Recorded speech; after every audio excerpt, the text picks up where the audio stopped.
The Holy Bible. Reading Plan, 55th Day, Tagalog Version, Deuteronomy chapters 4-5, and Luke chapter 6. Deuteronomy chapter 4. Pinayuhan ni Moises ang mga Israelita na maging masunurin. Ika-4 na kabanata. Pagkatapos, sinabi ni Moises sa mga Israelita, "Pakinggan ninyo ang mga utos at tuntunin na ituturo ko sa inyo.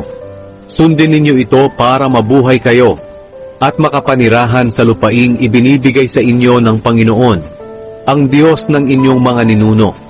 Huwag ninyong dadagdagan o babawasan ang mga utos na ibinigay ko sa inyo mula sa Panginoon na inyong Diyos. Dapat ninyo itong sundin. Nakita ninyo ang ginawa ng Panginoon sa Baal Peor. Pinatay ng Panginoon na inyong Diyos ang mga kapwa ninyo Israelita na sumamba kay Baal. Pero kayo na matapat sa Panginoon na inyong Diyos ay buhay pa hanggang ngayon. Itinuturo ko sa inyo ang mga utos at mga tuntunin na ibinigay sa akin ng Panginoon na aking Diyos para inyong sundin pagdating ninyo sa lupaing pupuntahan ninyo at titirhan. Sundin ninyo ito ng buong tapat. Dahil sa pamamagitan nito'y maipapakita ninyo ang inyong kaalaman at pangunawa sa ibang mga bansa. Kung maririnig nilang lahat ang tuntuning ito, sasabihin nila, totoo nga na marunong at may pangunawa ang mga tao ng makapangyarihang bansang ito. Wala nang iba pang makapangyarihang bansa na may Diyos na malapit sa kanila, gaya ng Panginoon na ating Diyos na malapit sa atin sa mga panahong tumatawag tayo sa Kanya. At wala nang iba pang makapangyarihang bansa na may mga utos at tuntunin na katulad ng itinuro ko sa inyo ngayon. Pero mag-ingat kayo. Huwag ninyong kalilimutan ang mga bagay na inyong nakita na ginawa ng Panginoon. Kailangang manatili ito sa inyong mga puso habang nabubuhay kayo. Sabihin ninyo ito sa inyong mga anak at mga apo. Alalahanin ninyo ang araw na tumayo kayo sa harap ng Panginoon na inyong Diyos sa bundok ng Sinai, kung saan sinabi niya sa akin, tipunin mo ang mga mamamayan sa aking presensya para makinig sa aking mga salita, upang matuto silang gumalang sa akin habang nabubuhay pa sila, at para maituro nila ito sa kanilang mga anak. Pagkatapos lumapit kayo sa akin, at tumayo sa ibaba ng bundok habang naglalagablab ito na abot hanggang langit, na binalutan ng kadiliman dahil sa maitim na ulap. Pagkatapos nagsalita ang Panginoon mula sa gitna ng apoy, narinig ninyo ang kanyang boses, pero wala kayong nakita. Sinabi niya sa inyo ang mga bagay na gagawin ninyo sa pagtupad ng mga kasunduan niya sa inyo. Ito ay ang 10 utos na iniutos niyang sundin ninyo, at isinulat niya ito sa 2 malalapad na bato. Nang panahong iyon, inutusan ako ng Panginoon na ituro sa inyo ang mga utos at mga tuntunin na susundin ninyo roon sa lupain na inyong aangkinin at titirhan. Nang nakipag-usap ang Panginoon sa inyo sa bundok ng Sinai, mula sa gitna ng apoy, wala kayong nakitang anyo ng Panginoon. Kaya bantayan ninyo ang inyong mga sarili, na hindi ninyo dudungisan ang inyong mga sarili sa pamamagitan ng paggawa ng anumang anyo o imahe ng Diyos-Diyosan, lalaki man o babae, hayop na lumalakad o lumilipad, gumagapang o nakatira sa tubig. Huwag kayong maakit sa pagsamba sa mga bagay na nasa langit, sa araw, buwan at mga bituin. Ang mga ito ay nilagay ng Panginoon na inyong Diyos para sa lahat ng mamamayan sa buong mundo. Alalahanin ninyo na kinuha kayo ng Panginoon sa Ehipto, ang lugar na katulad ng pugon na naglalagablab, para maging mamamayan niya, at ganyan kayo ngayon. Nagalit ang Panginoon sa akin dahil sa inyo, at isinumpa niya na hindi ako makakatawid sa Hordan, at makakapasok sa magandang lupain na ibinigay ng Panginoon na inyong Diyos, bilang inyong mana. Mamamatay ako sa lupaing ito na hindi makakatawid sa Hordan, pero matatawid ninyo at masasakop ang masaganang lupaing iyon. Ngunit mag-ingat kayo, na hindi ninyo makalimutan ang kasunduang ginawa sa inyo ng Panginoon na inyong Diyos. Huwag kayong gagawa ng mga Diyos-Diyosan sa anyo ng anumang bagay, dahil ipinagbabawal ito ng Panginoon na inyong Diyos, at ayaw na ayaw niyang may sinasamba kayong ibang Diyos. Parang apoy na nakakatupok kapag nagparusa ang Panginoon na inyong Diyos.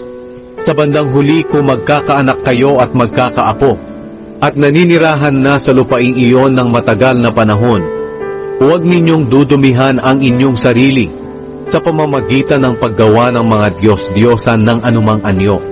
Masama ito sa paningin ng Panginoon na inyong Diyos, at makakapagpagalit ito sa Kanya. Sa araw na ito, itinuturing kong saksi ang langit at lupa laban sa inyo. Kung hindi ninyo ako susundin, hindi kayo magtatagal sa lupain na inyong mamanahin sa kabila ng Hordan. Maninirahan kayo roon sa sandaling panahon lang, at pagkatapos ay malilipol kayo ng lubusan. Pangangalatin kayo ng Panginoon sa ibang mga bansa, at kaunti lang ang matitira sa inyo roon sa mga bansa, kung saan kayo itataboy ng Panginoon.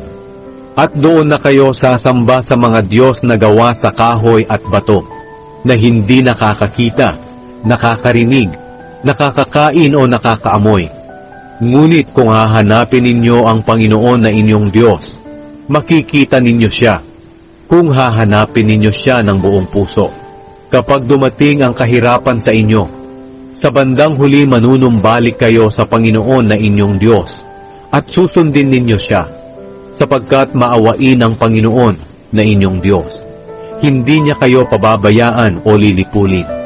Hindi niya kalilimutan ang kasunduang kanyang ipinangako sa inyong mga ninuno.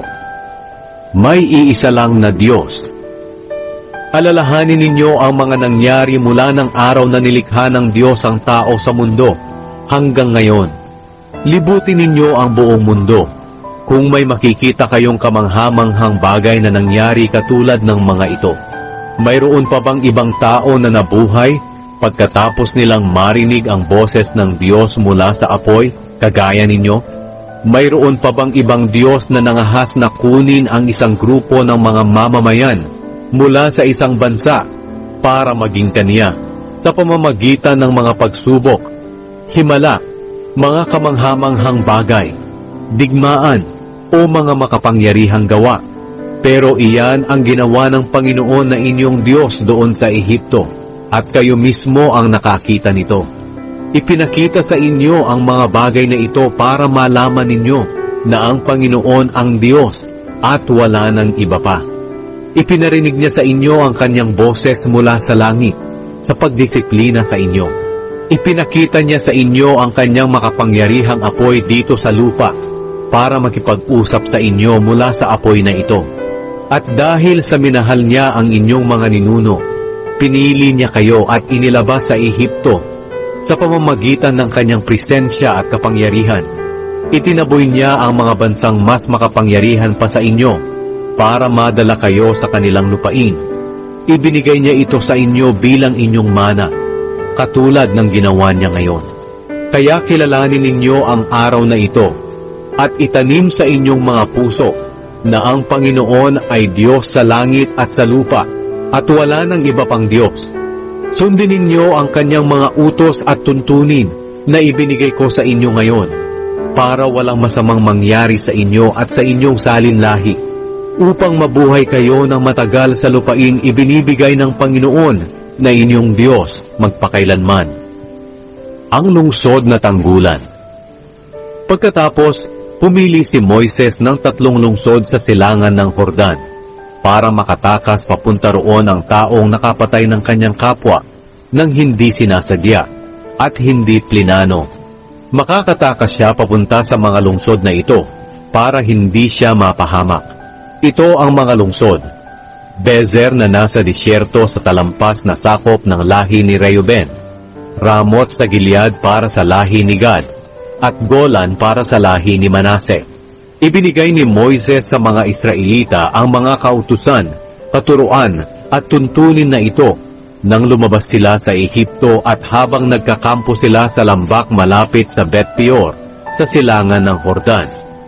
Sakop noon ni Sihon na hari ng mga Amoreo ang lupaing ito, noong naghahari siya sa Heshbon. Siya at ang mga tauhan niya ang tinalo ni Moises at ng mga Israelita nang lumabas sila sa Ehipto. Sinakop nila Moises ang lupain ito at ang lupain ni Haring Og ng Bashan. Sila ang dalawang Amoreo na mga hari sa silangan ng Hordan. Ang kanilang mga lupain na nasakop ng mga Israelita ay mula sa Aroer na nasa itaas na bahagi ng lambak ng Arnon papunta sa bundok ng Sirion na tinatawag ding Hermon, at ang lahat ng lupain sa lambak ng Hordan sa silangan ng ilog ng Hordan hanggang sa dagat na patay sa ibabang bahagi ng libis ng Pisga. Deuteronomy chapter 5. Ang 10 utos. Ikalimang kabanata. Tinipon ni Moises ang lahat ng mga Israelita at sinabi sa kanila, O mga Israelita, pakinggan ninyo ang mga utos at tuntunin na ibibigay ko sa inyo sa araw na ito. Pag-aralan ninyo ito at sundin. Gumawa sa atin ng kasunduan ng Panginoon na ating Diyos sa bundok ng Sinai. Hindi niya ito ginawa sa ating mga ninuno, kundi sa ating lahat na nabubuhay ngayon. At doon sa bundok, nagsalita ang Panginoon sa inyo mula sa apoy, na parang magkaharap lang kayo. Nakatayo ako sa pagitan ninyo at ng Panginoon ng oras na iyon, para sabihin sa inyo ang mensahe ng Panginoon, dahil natatakot kayo sa apoy, at ayaw ninyong umakyat sa bundok. Sinabi ng Panginoon, Ako ang Panginoon na inyong Diyos, na naglabas sa inyo sa Ehipto, kung saan kayo inalipin. Huwag kayong sasamba sa ibang mga Diyos, maliban sa akin. Huwag kayong gagawa ng mga Diyos-Diyosan na anyo ng anumang bagay sa langit o sa lupa o sa tubig. Huwag ninyo itong paglilingkuran o sasambahin, dahil ako ang Panginoon na inyong Diyos ay ayaw na may sinasamba kayong iba. Pinaparusahan ko ang mga nagkakasala sa akin, pati na ang mga anak hanggang sa 3 at 4 na henerasyon ng mga napopuot sa akin. Pero ipinapakita ko ang aking pagmamahal sa napakaraming henerasyon na nagmamahal sa akin at sumusunod sa mga utos ko. Huwag ninyong gagamitin ang pangalan ko sa walang kabuluhan. Ako ang Panginoon na inyong Diyos, ang magpaparusa sa sino mang gagamit ng pangalan ko sa walang kabuluhan. Sundin ninyo ang araw ng pamamahinga at gawin ninyo itong natatanging araw para sa akin, ang Panginoon na inyong Diyos, ayon sa iniutos ko sa inyo. Magtrabaho kayo sa loob ng 6 na araw, pero ang 7 araw, ang araw ng pamamahinga, ay ilaan ninyo para sa akin, ang Panginoon na inyong Diyos. Huwag kayong magtatrabaho sa araw na ito, pati ang inyong mga anak, mga alipin, mga baka, mga asno, at iba pang mga hayop, o ang mga dayuhang naninirahang kasama ninyo. Sa ganitong paraan ay makakapagpahinga rin katulad ninyo ang inyong mga alipin. Alalahanin ninyo na mga alipin din kayo noon sa Ehipto, at ako ang Panginoon na inyong Diyos, ang naglabas sa inyo roon sa pamamagitan ng aking dakilang kapangyarihan. Kaya ako ang Panginoon na inyong Diyos ay naguutos sa inyo na sundin ninyo ang araw ng pamamahinga. Igalang ninyo ang inyong ama't ina, ayon sa iniutos ko sa inyo, para mabuhay kayo ng matagal, at maging mabuti ang inyong kalagayan sa lupaing ibinibigay ko sa inyo. Huwag kayong papatay, huwag kayong mangangalunya, huwag kayong magnanakaw, huwag kayong sasaksi ng hindi totoo laban sa inyong kapwa, huwag ninyong pagnanasahan ang asawa ng inyong kapwa, o ang kanyang bahay, lupa, mga alipin, mga baka o mga asno, o alinmang pag-aari niya. Iyan ang mga utos ng Panginoon sa inyong lahat na nagtipon sa bundok. Nang nagsalita siya ng malakas mula sa gitna ng apoy na napapalibutan ng makapal na ulap, ibinigay niya ang mga utos na ito at wala nang iba pang sinabi. Isinulat niya ito sa 2 malalapad na bato at ibinigay sa akin. Nang marinig ninyo ang boses mula sa kadiliman habang naglalagablab ang bundok, lumapit sa akin ang lahat ng pinuno ng mga angkan at ang mga tagapamahala ninyo at sinabi nila, ipinakita sa atin ng Panginoon na ating Diyos ang kanyang kapangyarihan at narinig natin ang kanyang boses mula sa apoy. Nakita natin sa araw na ito na maaaring mabuhay ang tao kahit nakipag-usap ang Panginoon sa kanya. Ngunit hindi namin ilalagay sa panganib ang buhay namin, sapagkat kung maririnig namin muli ang boses ng Panginoon na ating Diyos, siguradong lalamunin kami ng apoy. May tao bang nanatiling buhay matapos niyang marinig ang boses ng Diyos na buhay mula sa apoy, tulad ng ating narinig? Ikaw na lang ang lumapit sa Panginoon na ating Diyos, at pakinggan ang lahat ng sasabihin niya. Pagkatapos sabihin mo sa amin ang lahat ng sinabi niya, dahil pakikinggan namin ito at susundin. Narinig ng Panginoon ang sinabi ninyo, nang nakipag-usap kayo sa akin. At sinabi niya, narinig ko kung ano ang sinabi ng mga taong ito sa iyo, at mabuti ang lahat ng kanilang sinabi.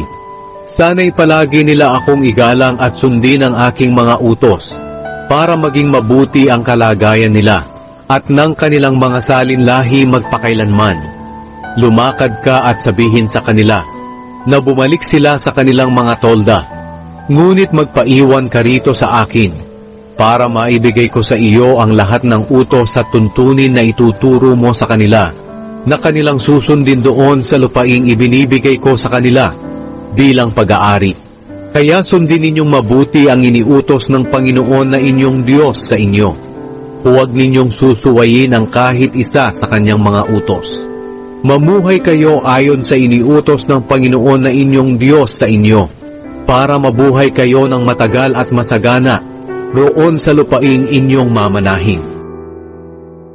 The Book of Luke chapter 6. Ika-6 na kabanata. Ang tanong tungkol sa araw ng pamamahinga.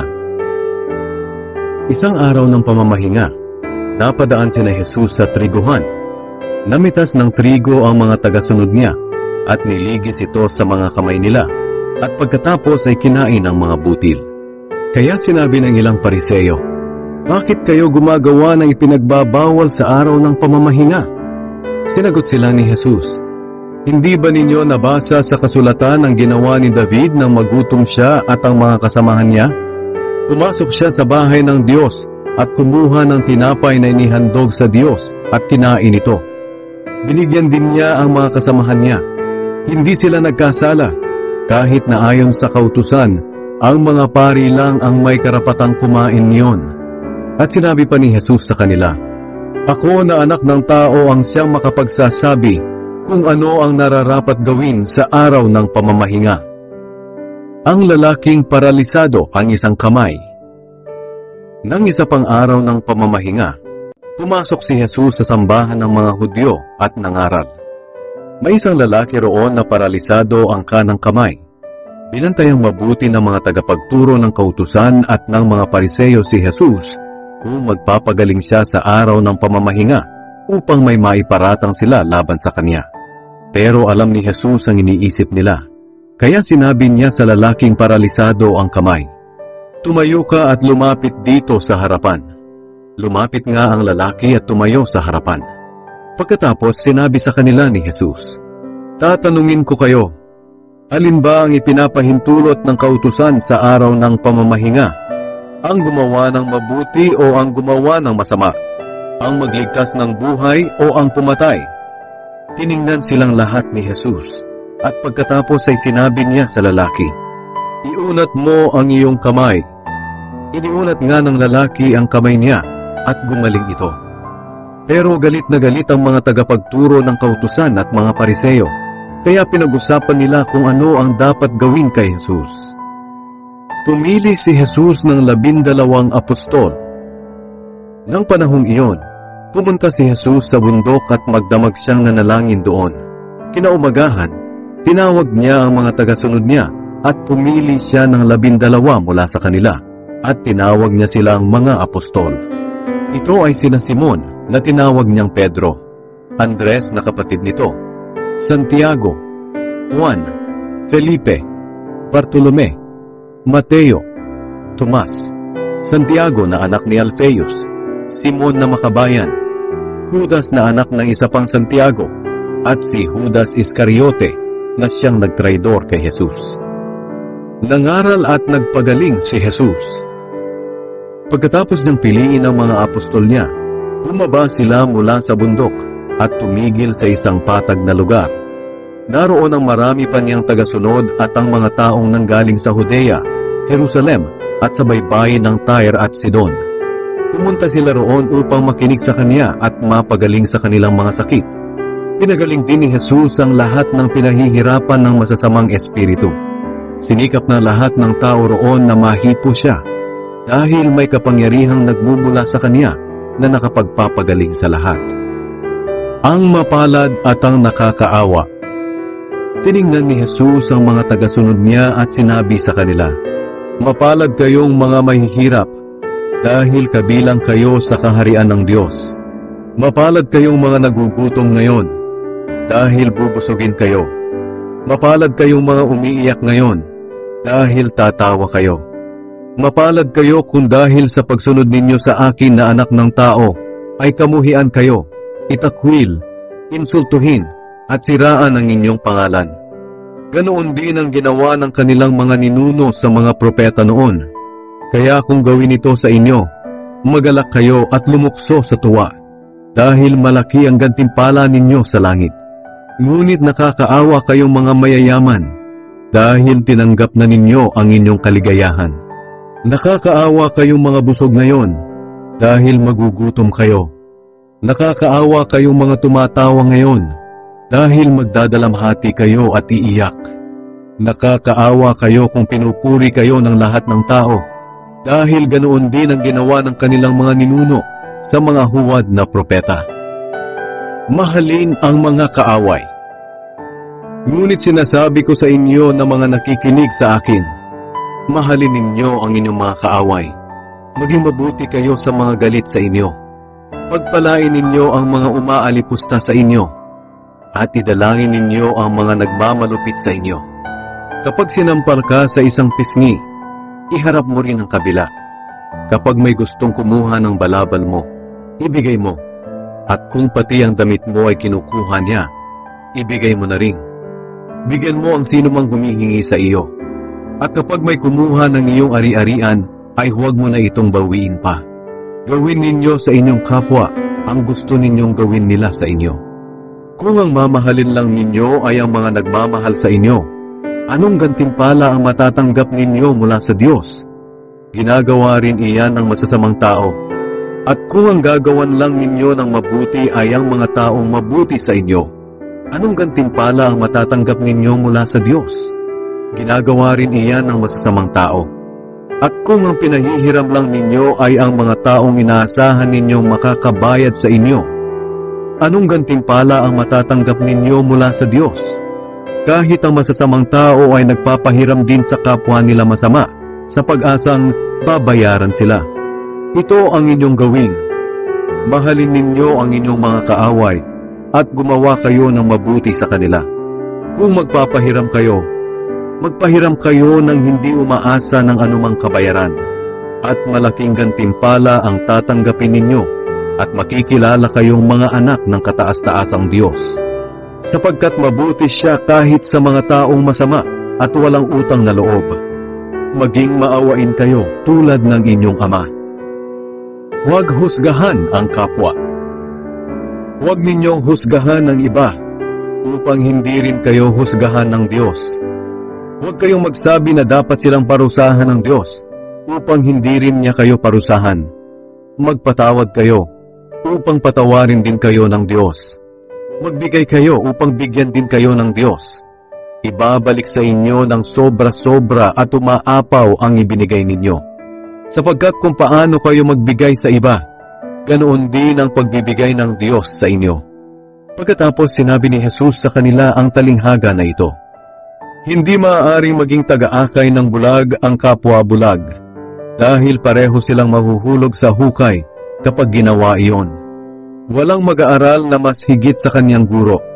Ngunit kapag lubusan ng naturuan, magiging katulad siya ng kanyang guro. Bakit mo pinupuna ang munting puwing sa mata ng kapwa mo, pero hindi mo naman pinapansin ang malatrosong puwing sa mata mo? Paano mo masasabi sa kanya, "Kapatid, hayaan mong alisin ko ang puwing sa mata mo," gayong hindi mo nakikita ang malatrosong puwing sa mata mo? Mapagkunwari, alisin mo muna ang malatrosong puwing sa mata mo, nang sa ganoon ay makakita kang mabuti para maalis mo ang puwing sa mata ng kapwa mo. Nakikilala ang puno sa bunga nito. Ang mabuting puno ay hindi namumunga ng masama, at ang masamang puno ay hindi namumunga ng mabuti. Ang bawat puno ay nakikilala sa bunga nito. Ang matitinik na halaman ay hindi namumunga ng igos o ubas. Ganoon din naman ang tao. Ang mabuting tao ay nagsasalita ng mabuti dahil puno ng kabutihan ang puso niya. Ngunit ang masamang tao ay nagsasalita ng masama dahil puno ng kasamaan ng puso niya. Sapagkat kung ano ang nasa puso ng isang tao, yun din ang lumalabas sa kaniyang bibig. Ang dalawang uri ng taong nagtayo ng bahay. Bakit ninyo ako tinatawag na Panginoon, gayong hindi naman ninyo sinusunod ang mga sinasabi ko? Sasabihin ko sa inyo kung ano ang kahalintulad ng taong lumalapit sa akin, nakikinig at sumusunod sa mga sinasabi ko. Katulad siya ng isang taong humukay ng malalim at nagtayo ng bahay sa pundasyong bato. Nang bumaha at dinaanan ng malakas na agos ang bahay, hindi iyon nayanig dahil matibay ang pagkakatayo. Ngunit ang nakikinig sa mga sinasabi ko pero hindi naman ito sinusunod ay katulad ng isang taong nagtayo ng bahay na walang matibay na pundasyon. Nang bumaha at dinaanan ng malakas na agos ang bahay, nagiba ito at lubusang nawasak. The Holy Bible. Remember, the Word of God is alive. He is Jesus Christ. Read John 1 verse 1. Please like, subscribe, and comment. Thank you for listening, reading, and watching. God bless us all. Remember to read the next chapters tomorrow. See you there. Please share this video. Thank you.